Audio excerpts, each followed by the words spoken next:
Hey, everybody. Welcome to another exciting and fun-filled Prepper Talk radio episode. Guys, I'm Scott. This is Paris and Shane in the house. We are excited to be here. We are grateful to be here. And if you guys want to help support the show, there's a couple things you can do. Number one, check out everything over at preppertalkradio.com. We've got a side hustle that's amazing. It's been paying out really, really well for us. It's this cool little program. You can go look at it. It's called Good Life over preppertalkradio.com/Good Life. Also, we've got some tasty meats you should check out over at our friends survivalfrog.com. And you can use the code PrepperTalk10 to save 10% at checkout. Guys, it's been a weird week since our last episode of going live. All the insanity of the world.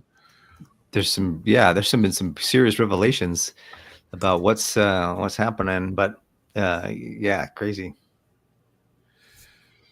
That's it. It's just crazy. Well, I mean, shoot, who would have thought that Washington D.C. would be under martial law right now, or headed there? And who would have thought? It's there. It's there. And who would have thought that this is the first city that we're going to start, and we're going to go expand this to other cities? So it's like, okay, the worst screwed list. Just like one of your things on it was martial law, and like, okay. So what's your initial thoughts? The reason for that? What's that? What's your initial thoughts in the reasoning for martial law in DC besides what Trump says? So I watched a little bit of that the story, not that it was too in depth, but I watched a little bit of the story about that guy who was I don't know if I can say his handle on social media, but he was big and then balls. It was the his handle on YouTube, and he was a Doge employee.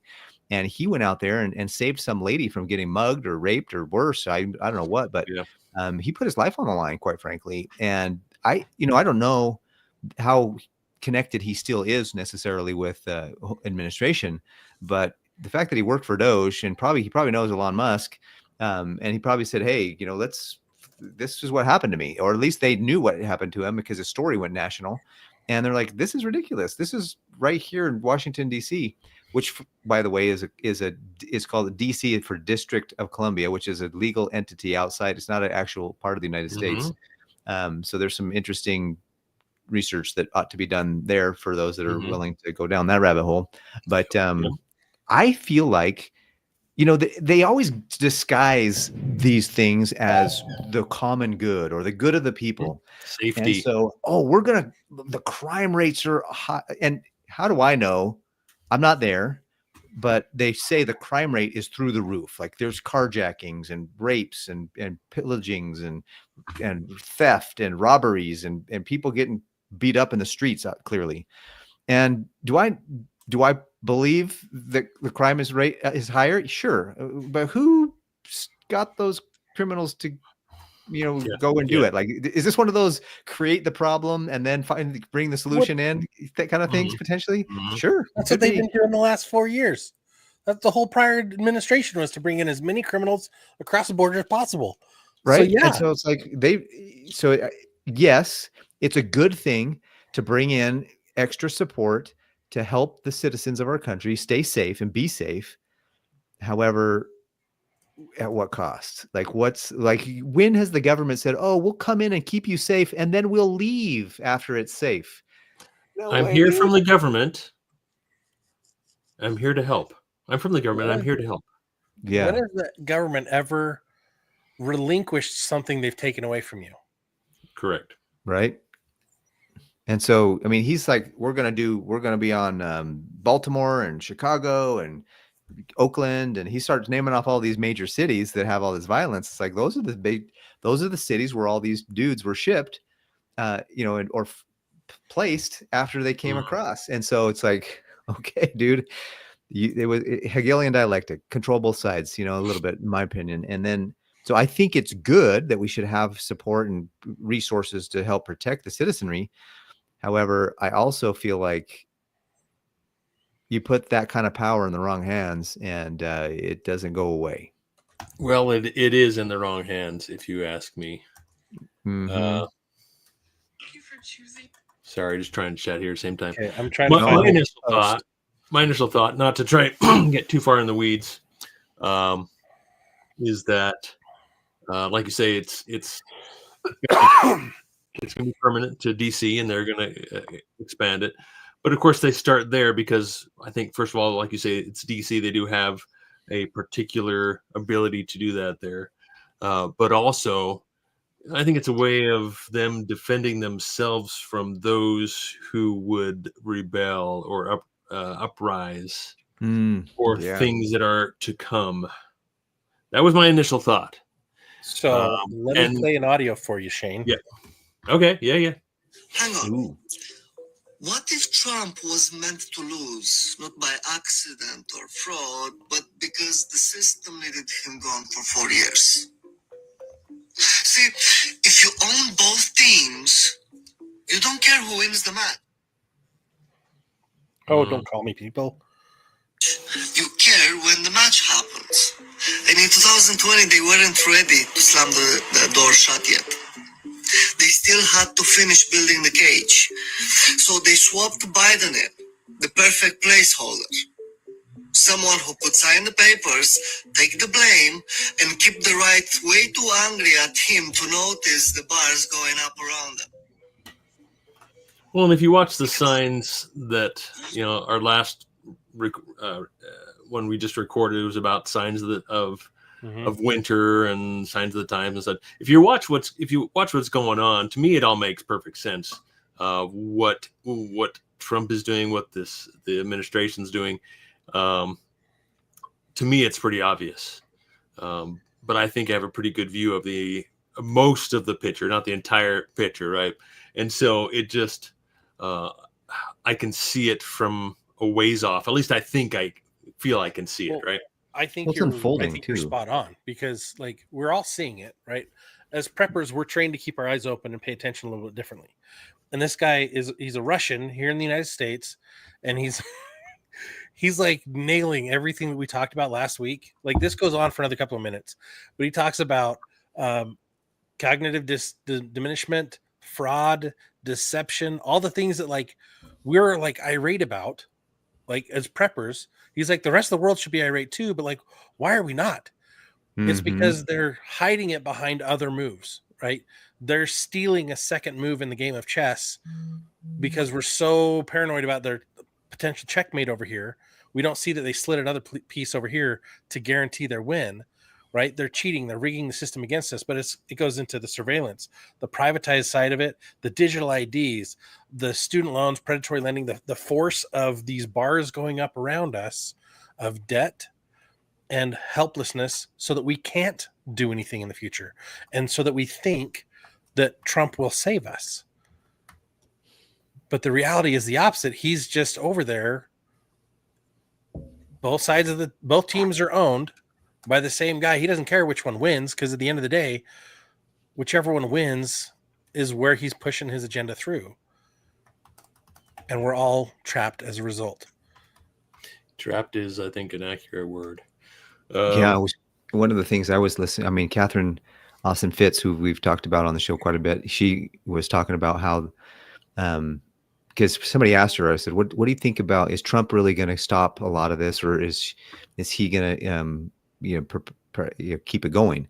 And she said, the interesting thing is that his Genius Act or Big Beautiful Bill, maybe both, I can't remember which one she said, but it was one of those two, because she was talking about both of them throughout the whole show. She said that they're really pushing the real ID, and they've got all those people going into this whole thing and crypto and other things. It's like, okay, the real ID is the first major play towards making everything else digital. Once you have the real ID, widespread acceptance of the real ID and the digital IDs, it's pretty much the slippery slope.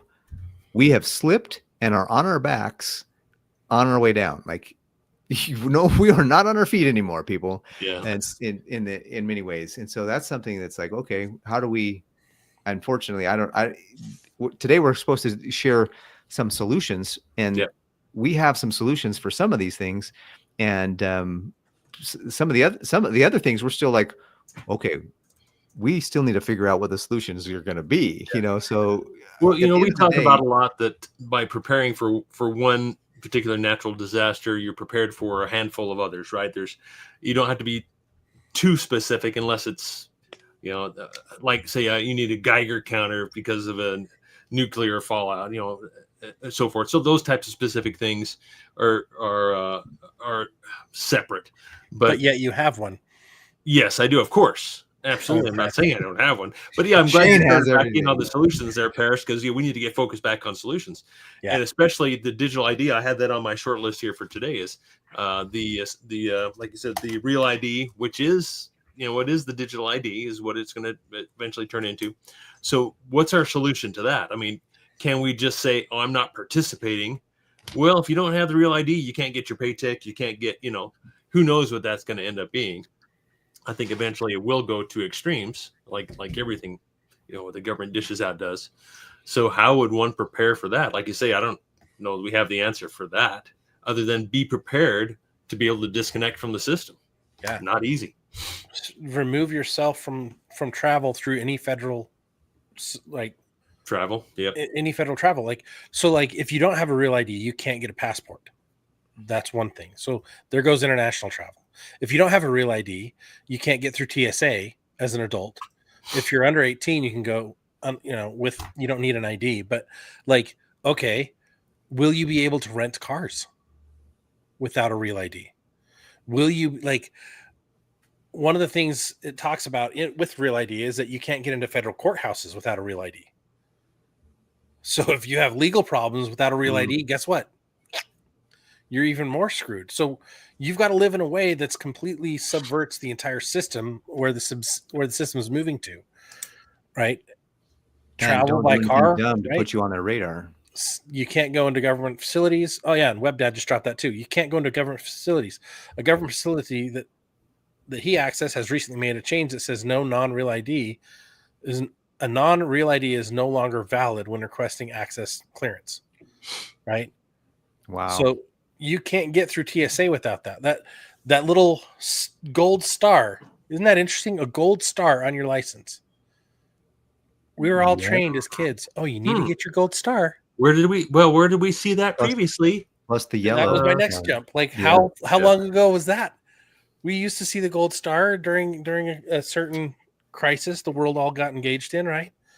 Mm-hmm.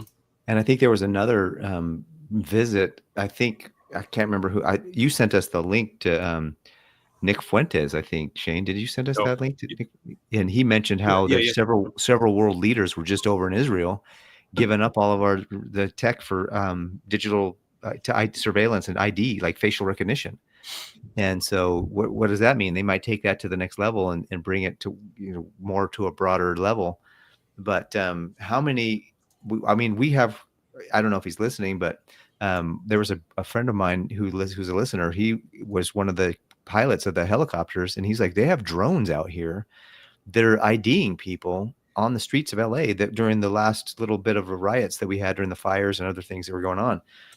So it's like there's some real, or during that during the ICE riots, there were people able to digitally ID people. So, one thing is, in my opinion, is.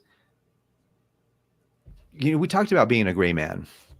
So one of the solutions, in my opinion, to the gray man theory for this is if they want to play along so they don't think that you're going to be a rebel.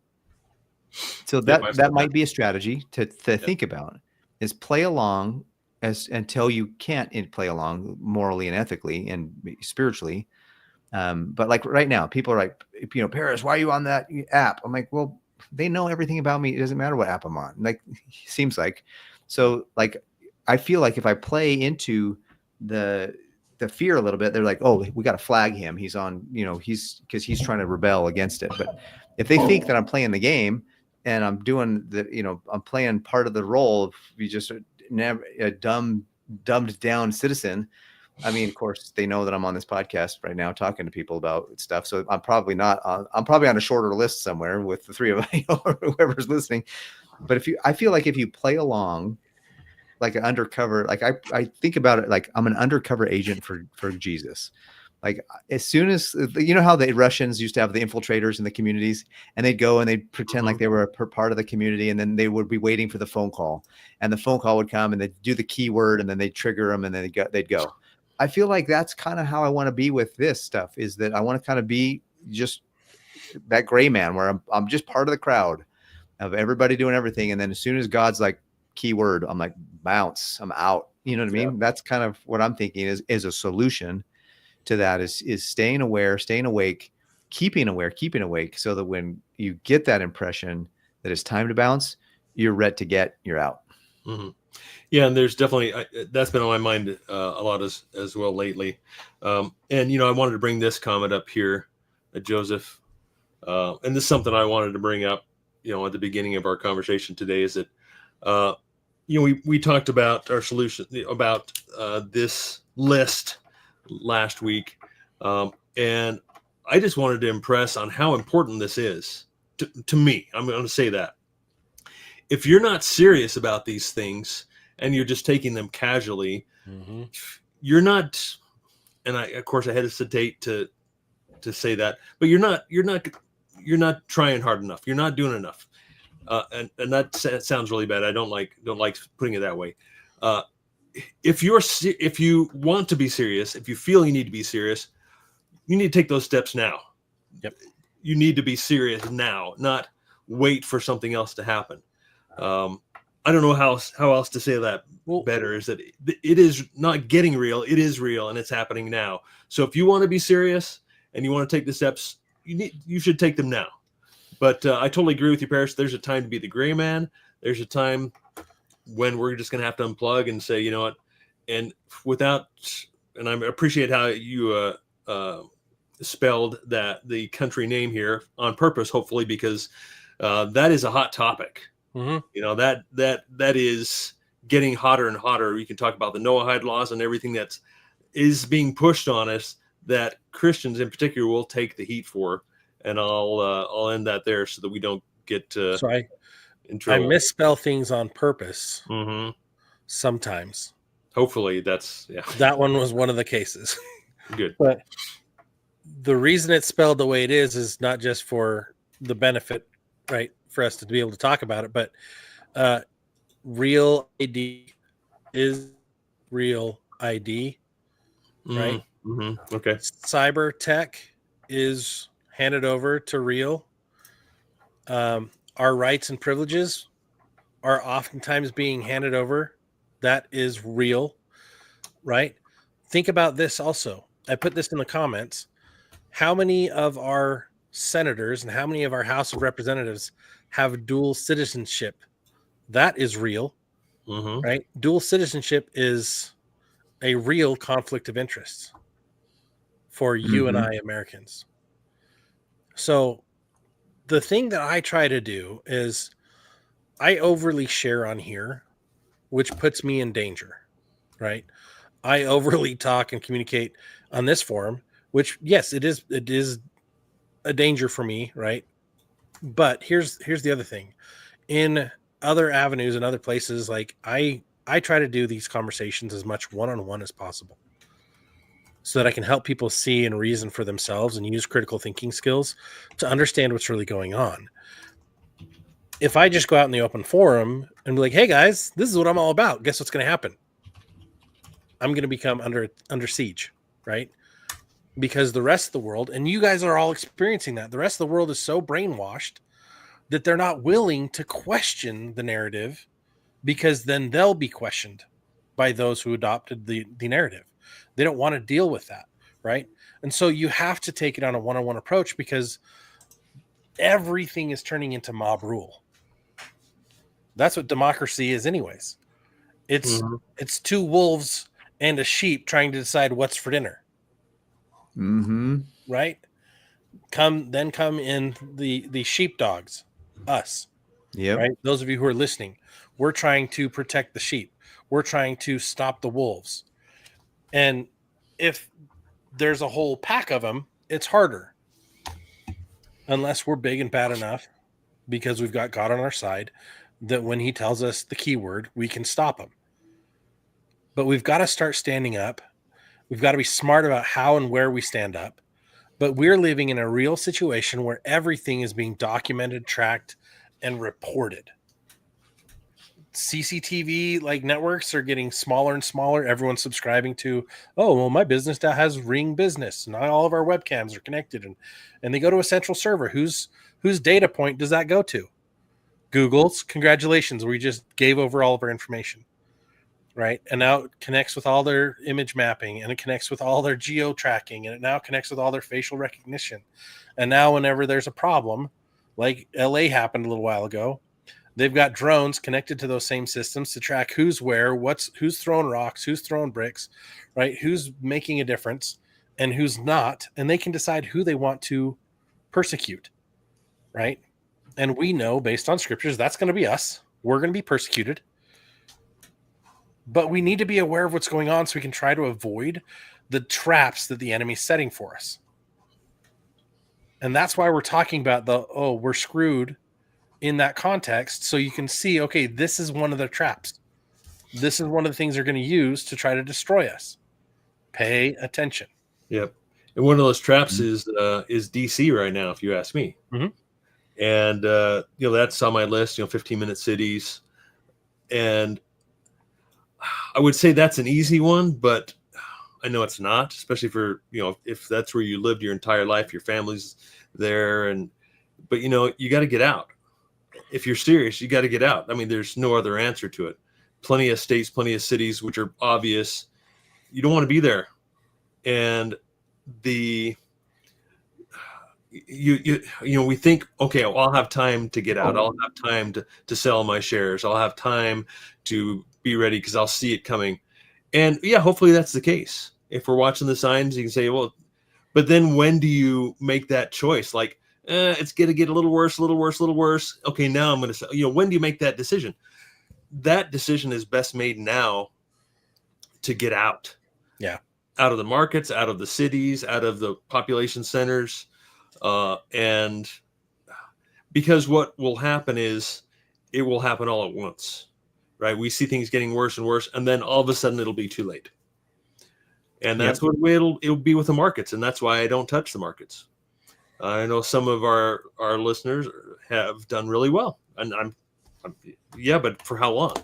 And will you be able to get out in time? So that's my soapbox there. Get out, come out of her, my people, right? Yeah. Well, I think some of the main solutions, first of one of the biggest solutions to anything is awareness. Being aware of it, because the enemy likes to hide in the darkness, and they like to hide with their subtle speech, and they like to hide with their look over here, and we're doing stuff but we're really doing stuff over here, And so as long as we're watchful and we're aware, that's going to give us an advantage. Does it give us the 100%, we're going to be safe from it? No. But I think it gives us an advantage to be able to be okay, now that we're aware of it, now what do we do about it? And I think the doing about it is, first and foremost, there's temporal do about it, there's spiritual do about it, and the emotional, and I think there's financial stuff to do about it too. But there's, you got to figure that out for yourself and your personal, what you're going to do as with your family. Blanketly though, like everybody's got to make sure they have their food storage, make sure you have the gear to survive. And I'm not just saying like, knives and guns. I'm talking about, stoves and heating elements and tents and blankets and, seeds, stuff that can get you through, and then skills that will help you with that. But, I think a big part of the preparations and the solution is I just had a great conversation with my brother last night, he was visiting from California. And I was like, dude, the most important thing that we can do for anybody is to teach them to have faith in Jesus Christ and repent. And he was like, yeah, dude, that's really true, because I feel like, if I can sit here and preach and teach for days about what I believe, and you're going to say, well, that's just Paris being a weirdo. Like he's talking. But if you have a clarity in your life and a purity in your life, you're going to feel the promptings of God say to you, hey, either tell you what to do yourself, or he's going to say, yeah, hey, Scott, Paris, and Shane have some really good things to share. You need to listen to some of the stuff. We're mortals. We do dumb things all the time, but I'm just saying that when you have a clarity and the Holy Spirit can speak to you, now you're in a place where God's telling you what to do, not some guy on a podcast, and you can really move forward with that. And I think that's a great, to me, one of my solutions and preparations is to make sure that I'm really getting closer to God and making sure that my walk with him is really as pure as possible, so that when I do need to hear the word to tell me to get out, I can hear it and I know his voice. So that's one of the things I'm thinking. And I know that not everybody on the show is as religious as I am and as we are, but it's still a great idea. I feel like that's still a great part of the solution anyways. Absolutely. It's funny because like we're in the world, right? All of us are in the world. We're stuck here. We're born into a system. We're waking up like Neo on our own in the right time, in the right place, right? And then we're guided through it. What's funny is like if I look at the list, the email that you sent over a week and a half ago, Shane, of the we're screwed list, all 139,000 of them, whatever it is now. Every one of those, as I've thought about it, are antagonists to anxiety and or depression. They're all sparking more and more lack of peace in our lives because it's changing things to a fully controlled system, which we're already in a controlled system, but it's changing it even more. And we don't have control over the thermostat. Right. And so that's making us anxious. And when we're in an anxious state, guess what we do? We make more mistakes. Mm-hmm. We toss critical thinking out and we look for what's going to be safe. Right. That's why if you look at like the college campuses over the last decade, what's happened? Everybody wanted a what space? A safe space. Because the system is collapsing in around them and forcing them and changing the temperature so that they don't have anywhere where they can think critically because they don't know how to think critically, where they can think of solutions, but they haven't been taught how to think of solutions and create solutions. So they just take what they are given, right? It's like society is being beaten like a dog with a bad master. And so you're waking up expecting to be beaten every day. And when you're not beaten, you panic. When you are beaten, you panic. And it's the master that keeps beating you, right? The societal version of it. And the reality is run away. We need to run away. We need to flee Babylon. And it's getting closer and closer to that point where you will absolutely have to be able to survive the coming storms. Yeah, absolutely. So, on the list here, some of my hot points from last week were, again, debt and the financial system. And I hear more and more commentaries from more and more reputable, use the air quotes, commentators and economists and those who are more mainstream that our system is on the verge of absolute collapse. And like Paris, who's the guy you follow all the time? The book you mentioned. Harry Dent. Diamond. What's that? Diamond. Is that his name? The not Wells Fargo, but Chase Bank CEO. Diamond. I mean, even he is putting out warnings about the economy. I'm going to look it up here real quick. Well, and think about who just jumped out.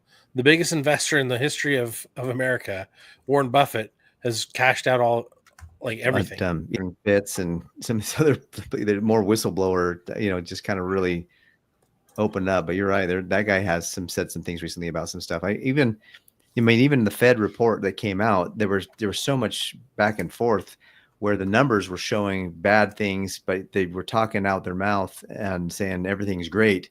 And you're like, bro, that's That's the thing, is they're going to prop this thing up as much as possible to make it last as long as possible so they can keep their until everything's ready, and then they're going to bounce. So how do you, one of the solutions for that is get yourself financially correct. Like, get out of debt, get a bunch of money in savings. And frankly, I still recommend at this point in the game to have some cash, but also have some gold and silver, if not a bunch of gold and silver. If you don't want to have money in cash, put it in food, put it in gear, but those are some great solutions. And then, of course, if you're worried about the crime rates that are going up, go get trained, go down to the local place where your Second Amendment store and go get some training. Reach out to our good buddy, Todd Nielsen, who was on the show a couple weeks ago. He's got a great training program for that kind of stuff. If you're worried about, what else is on the list that that's specific like that? Well, I totally agree with you on I'm just busy commenting over here on the chat, but totally agree with you on the, be your own bank, take control of your own financial conditions, because, like you say, I think another one of the things that we could talk about too is take control of your health. Like, what are you putting in your body? Are you sure the foods you're eating are actually, not, if you're going to McDonald's every day, you are not awake to what's going on. No, not at all. If you're, that's a good sign. Go get healthier foods, go get healthier. At this point, everybody's got to have supplements. So like, go get a detox, go get, heavy metal detoxes, go learn how to, do a parasite cleanse, for goodness sakes. There's all kinds of things that are coming out right now that we can, I think it was, who's the cardiologist that was the big guy who fought against the jibbity jab? McCullough, Peter McCullough, is that his name? He just had a whole thing where he's like working on protocols to help people detox from all of that. And there's a huge amount of research now coming out about how that's what it really did to people. And now everybody is in agreement that Fauci should have been arrested, but he got pardoned by the, so it's like by the all of it right now. It's like, the other thing is, but back then it was like, we were conspiracy theorists. What's interesting is, have you guys noticed how many CEOs have disappeared in the last 3 years? Or resigned? Record retirement and deaths of CEOs on the job in 2023. Record again, 2024. We're halfway through 2025. Guess what? We're on pace for another record year. Wow. And those and many others are selling out their positions, selling their stock. They're getting out of the system before they pass away. Out. Exactly. And before they retire. Like, where are they going? Where are they disappearing to? Like some of the big notable ones, the founder of FedEx, the CEO of Samsung, the CEO of United Healthcare. He got right. All these different like huge things. Former CEO of YouTube in 2024, and a lot of them a lot of them are younger. Surprisingly, the more notable ones are like in their 70s and 80s, but a lot of them are in their 50s and 60s, and you're like, they're just disappearing, and they're taking down their LinkedIns, they're taking down their profiles. So where is everybody going? What is happening? What are they preparing for that we should be paying attention to? Mm-hmm. And why is Atlas Bunkers in business with all these guys? That's his entire database of clients, pretty much. Wonder what's going on. Yeah, we'll give him a call and see what's going on. He's not taking calls anymore. I think another solution is to get together. There's a group of patriots in Utah that they go to the Capitol on a regular basis, and they have their marches and signs. And you might think what's that going to do? It actually does have an effect on when you do that kind of stuff, and you go to these rallies for conservative rallies and patriot rallies, and we show up in numbers. And I have some friends who just did something at the Capitol recently, and they're just telling us, like, if we sit back and expect everybody else to do stuff, it's going to get worse. And that's what part of the problem of why it's got as bad as it is because we're just like, oh yeah, I know what's going on, but I'm just going to let somebody else take care of it, or I'm just going to wait until it happens. So there's a little bit of that I think that we realize, just to use the scriptures, God wrote 1,000 years ago or 6,000, whatever, how many thousand years ago in the scriptures, what was going to happen in the last days. So can we change what God wrote down in black and white couple thousand years ago? Probably not, but we can actually put in our effort and say, hey, I'm willing to fight for what's right. I'm willing to get out of my comfort zone, and I'm willing to do some things and share the message. Even if you're not willing to go and rally at the Capitol, it's good to be able to maybe start a YouTube channel or some other thing where you're going to start talking about freedom and liberty, and you're going to start talking about waking people up some of the truths that are going on. Like there's one of the solutions to all of these to this list is this podcast. Like one of our solutions was to say, let's talk about these things. Let's address the problem and then see if we can come up with some solutions. And maybe the solution isn't what we're talking about tonight, but maybe you're going to hear something that we say and you're going to be like, hey, I got an idea. And you talk to your couple of buddies and you guys come up with something even better. And so that's the idea, is the more we can bring to light these issues, I think that's going to give us a chance to have the ability to have a solution. Does that make sense? Yeah, absolutely. Yeah. Oh, it's a weird world we live in, and we have to carve out a place of protection for ourselves. We have to carve out a place of resilience for ourselves, because we are constantly being gaslit by the powers that be, right? Well, no, we're not. We're not forcing you to get this jibby jab thing. No. We never forced you. Well, what were the lockdowns for, right? What were all the shutdowns for? What were all the mandates for, right? And you were talking about the studies that have come out since that are like exposing all this. Well, there is a shedding issue that's huge, right? Every one of us has been exposed to it, and so now we have to take measures to clean up, right? Yeah. And in addition to that, like the economy is being pushed in such a way. I actually had a friend call me today and she's like, hey, you used to do real estate. Can you tell us what we need to do? We want to go buy another property real soon. And I'm like, good luck with that. I'm not going to help you because that is craziness in their market. I'm like, they're like, yeah, we want to try to find a home that has a really good interest rate and assume that loan. I'm like, okay, do you have another $400,000 or $500,000 you can drop down to convince that person to give you their loan? Because there's a couple problems that are come up. And they're like, what? I'm like, yeah, you guys heard something online somewhere, got excited about the idea, and then now you're looking at the reality of it, and it's smoke and mirrors, right? Well, there was actually a report that came out recently that there's a huge pull off the market from sellers who aren't willing to take the offers, and so they're like, you know what, we're just going to wait. We're just going to wait and see. So it just came out. I just saw it today. I think there was a huge California had 43% of the market get pulled back. At least that was the statistic on this particular report. Yeah, they pulled the listings off because they're like, nobody's buying our house. And the good news is, I suppose that those people aren't in a position where they have to sell. Yeah. But the bad news is that when you have that kind of a pullback, the market is going to have a reaction. And what is that reaction going to be? We'll see, but it's just not, when you have that many sellers pull off the market, now the demand for new homes is going to go up. Yep. And building costs are going to go up, and et cetera, et cetera. So there's a ripple effect on all of that. So what's the right thing to do? Is it to wait, like you're saying, Scott? Do you think things are going to get better, or? Oh, things are getting worse. Yeah, no, I agree. California is an example, right?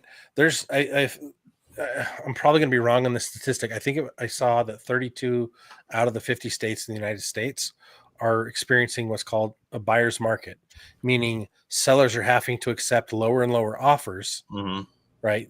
Because there's a saturation of sellers and not enough buyers going around. But I still don't think it's a good time to do that. To make offers. Say that again. I still don't think it's a good time to to make offers to buy properties. Well, and the reason there's so few buyers is because the interest rates are high. Mm-hmm. So the only buyers that can come into a market and get something good are the buyers who have cash, right? And all the investors that have called me about my house are like, "Hey, man, you've got a good rate on your house. Can you sell us your house and we'll maintain the rate? We'll pay the mortgage and everything else, but you're not transferring that over to us." I'm like, "Why would I take all the risks so that you could have all the reward?" Like, they're like, "No, it's better for you." And I'm like, "No, it's better for you." Right? If you want it, you can pay me full retail, full market value, and I'll sell you my house. And they're like, no. They just want my loan, the interest rate. Mm-hmm. That's what's appealing to them. And that's what's appealing to this couple, that they're like, "Hey, can you help us?" I'm like, "You're not going to find what you want. Like, it doesn't exist." Right? I want to get out of my mortgage and not have it not attached to me completely. Right? That's my next phase in my process. But it's like, I look at everything else going on around us, and it's like, they're intentionally collapsing parts of the market and moving everybody to rentals so that and making it impossible for you to buy a home, so that you're then forced into a rental. And who owns the rentals? The big corporations, BlackRock. Huge corporations own these. Multinational, multi-billion-dollar organizations are buying up all the rentals. And Parrish, you were talking about this last week. I guess your son-in-law, he works for is it electrical or plumbing? He's an electrician. Yeah. And they're building new home rental construction. Mm-hmm. Right? I'm seeing that everywhere. And I'm like, why would I want to go buy a new home or go rent a new home? It's going to cost me a lot more, right? And all these other problems with it.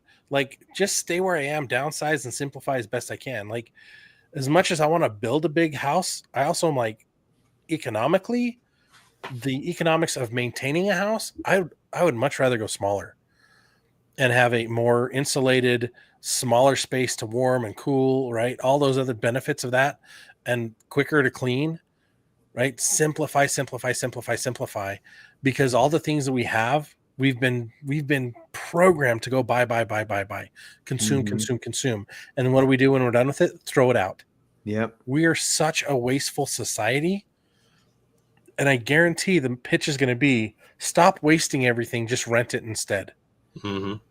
And that's one of the ways they're going to get you. You don't need to buy tools, you can rent them. Well, then you can't afford to rent them because now your credit's locked because you didn't give somebody thumbs up on a social media post, or you walked through a community that you shouldn't have been walking through based on your ID, your real ID, right? The surveillance state is here. It's active. It's real. We're already subjected to it. Yeah, and another huge one here Rebecca put up here is our food. Everything is tainted. And I think I just saw recently Bill Gates get another approval for another one of his food manufacturing facilities. I think it's was it salmon? Genetic GMO? I can't remember what it was. Maybe some of you could put that in the chat there. But that just received FDA approval without really any testing or any third-party testing. I think it was, I'm pretty sure it was salmon of some kind, lab-grown salmon meat or something like that. But yeah, it's just that is extremely scary. All the pollutants that from the sky that are going directly into our soils and being added directly. Okay, yes, JR is saying it was salmon, and at the same time, they are demonizing whole milk, fresh milk, and small farms and farmers that don't actually submit for approval for the FDA, or don't have inspectors go to their facilities and such.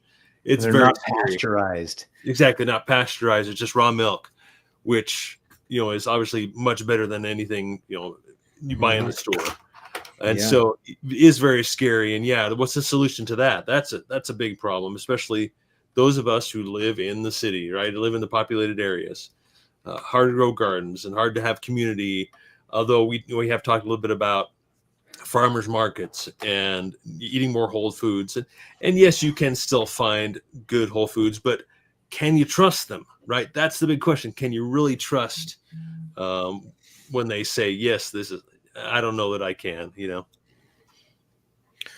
Well, it's interesting because last week, my buddy J.R. Henry was like, hey, dude, go buy a deep freeze. I'm sorry if I'm spoiling the news, but we don't have enough listeners to really make a big dent in that market. But the cattle market's facing a major shift, and it's going to collapse, right?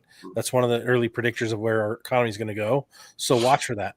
But all the foods that you're buying at the fast food joints,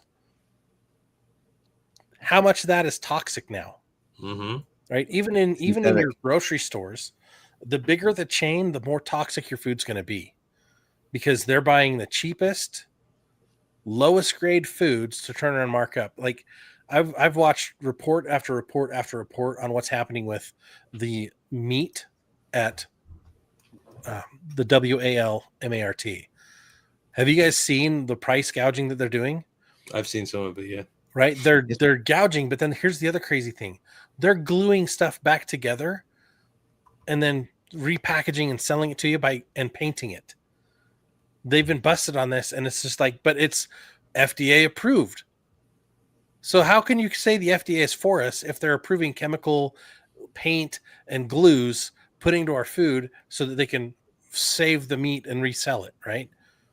We need to start getting into buying a quarter cow or half cow with your neighbor from your local rancher to guarantee some quality of real food there. Yeah. I just told my wife actually, because that I wanted to go look at a local place. Todd was telling me about, because Todd Nielsen and I live close to each other, and he was telling me about where he gets his meat, and I was going to go check it out because I want to start getting meat from a local place, a farmer. It's probably going to be cheaper. And for sure it's cheaper when you consider all the health implications. Yeah. You start eating bad meat, boy, you're going to be at the doctor more often. You're going to have all kinds of health concerns down the road, which are going to be way more expensive. So I'd rather pay a couple bucks extra to have high quality, good, nutritious, high protein, all the different minerals that are necessary and get it done. So it's just a matter of finding good places like that. And then here's the thing too, as a solution, so to speak, that the old adage is follow the money. Well, not just follow the money, but where are you putting your money? Yeah. And so are you buying from big corporations that are moving the agenda forward, or are you buying from local places as much as possible? And, at some point, you got to realize that there's some things unfortunately, the system that we're in right now, there might be some things that you got to go to a big box store for. But if you can go to a local mom and pop, if you can go to a local meat place or a local hardware store that's owned by a local person, try to frequent as much as possible these local stores. I go to a restaurant here that's just a mom and pop restaurant, Mexican food place. It's delicious. And we go there as much as we can. I don't like to go to the big chains if I don't have to, because there's just so much more. I feel like if we start buying with our dollars and really moving that needle, I think we can do some good in the world, especially if we're paying, because if people aren't buying it, they're not going to make it anymore. Because if you really think about follow the money, that all they want is our money. Well, if all they want is our money and you stop giving it to them, things will change. So to me, that's a solution, is go find places in your local area, go find places where you can buy things that are American made, American owned, American, or even local, just to your local area, and support local farms, support local places. That's my opinion. So be on the lookout in your ingredient list for acheta powder, ACHETA. You guys know what that is? Cricket. Yeah. You know what they put it in mostly? No. Cereal? Protein bars, cereal, baked breads, cookies, crackers, pastas, smoothies, Paris. Have fun with that. And a lot of pet foods. Smoothie. Yikes, my friends. That is... Yeah, you've got to learn the names they call them. Well, it's just like we talked about this a few weeks ago. We were talking about McDonald's. Remember the jingle? 2 all beef patties, special sauce, lettuce, tomato, pickles on a sesame seed bun. And the company's name was All Beef. Yeah. And they make patties that were not all beef, but they were named all beef. And so that's how they got away with it. That's the marketing, right? Can I spell that? Yes. So Acheta, Acheta. And it's they're replacing flour with Acheta, Acheta. And yeah, I'm definitely looking for that on my labels. crickets. Yeah. If there's anything you don't recognize, don't eat it. Right. Yep. And if there's a little R next to it, or a little TM next to it, or a little C next to the name, those are also things to be aware of. But you pretty much have to go shopping. If you're going to try to go shopping, you're going to have to take your smartphone with you and look up each of the words individually to see what that ingredient actually is. Because like the red dyes and all those other things, they've renamed those so they're harder to find. And so then we illegalize them. And so then they give it a new name and a new toxic ingredient, right? Mm-hmm. Or then they do cricket powder. And it's like, you just can't trust anything like big food and big pharma. Big pharma has been buying big food. That's the thing. They've been expanding into it without any regulation. They've just gone for it. And guess what? They control the medicine, air quote, because it's pharmacia, right? They use the same ingredients now to create food with a pH food, right? Or maybe a PRX food pharmacy, right? Prescriptions. But it's everything, right? And so we talked earlier, we've got to get more self-reliant, meaning working with our local community, meaning what can we grow? What can we do ourselves? Get into animal husbandry like now. Learn how to raise rabbits and chickens and goats and whatever else you can raise, however small your plot is. Okay. Get some I want to say pheasants. I'm losing Quail. Thank you. Mm-hmm. Get some quails. Those are pretty easy. Yeah. All right. Process 2, have dinner for the family, and you're good, right? But it's like we have to look to the past to know how to survive into the future. We have to start doing what our ancestors did that we make fun of all the time. Like, oh, that was such a hard life. Why would I ever want to live that? Dude, hard is better. It's cleaner. And that's where community comes into play, because you can work together so you don't have to do it all yourself. Yeah, absolutely.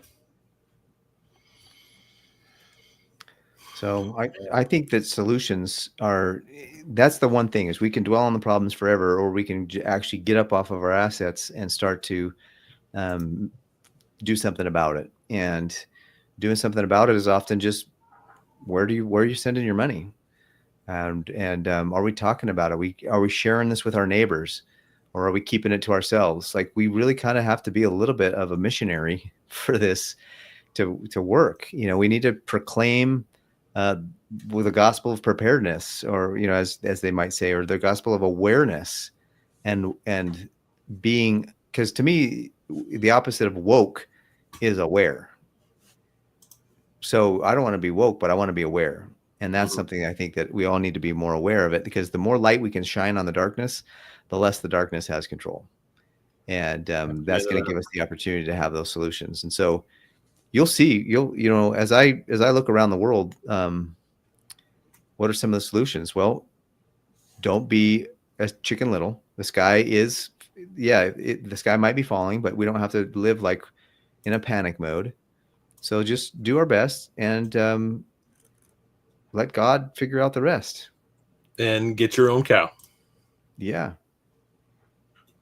Get your own milk cow. Just like in the old days, everybody needed to have their own milk cow to make their own butter and milk, or get together with somebody who has a real cow that you can coordinate with.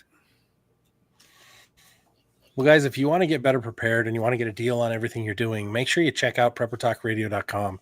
Look at our resources, look at our library, look at our recommendations. We have links that will get you discounts on just about everything that you're looking for. You want to harvest right? We've got a link to get you a discount. And that's freeze drying, right? You want meat that you can stockpile for years on end, and just make sure you have a can opener. It's all cooked. It's good. It's tasty. I love this stuff. You can check out our friends, survivalfrog.com. Use the code PrepperTalk10.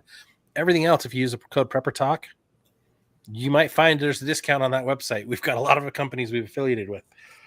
You want Blackbeard Fire Starters? We got it. You want Jace Medical? We got it.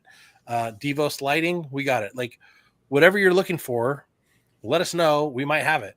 So check out preppertalkradio.com, get involved, join the Facebook group. And if you're looking to figure out a way to make extra money right now, we've even got a side hustle for that that's been working really well for us. And we would love to share that with you because it has been fantastic, right? Make rain before the water's shut off, right? When the economy collapses, everything's gone, but it might as well do the best you can now in preparation. So go make sure you're growing that garden, get a greenhouse, do something, put a grow tent inside your home. I don't know, whatever you need to do to get food growing, do it. Until next time, stay ready-minded. Any final thoughts from you guys? Just to emphasize, get serious, because it's getting real and it could hit the fan at any moment. I just watched the movie. What was it called? And maybe I shouldn't have. Don't Look Up. It was from last year. Do you remember hearing about that? Yeah. Did you see that, Scott? Wow, I had resisted watching that, but I'm glad I watched that. I haven't watched it yet. I'll come down to sudden destruction. Everyone will be asleep. They'll believe what they're told.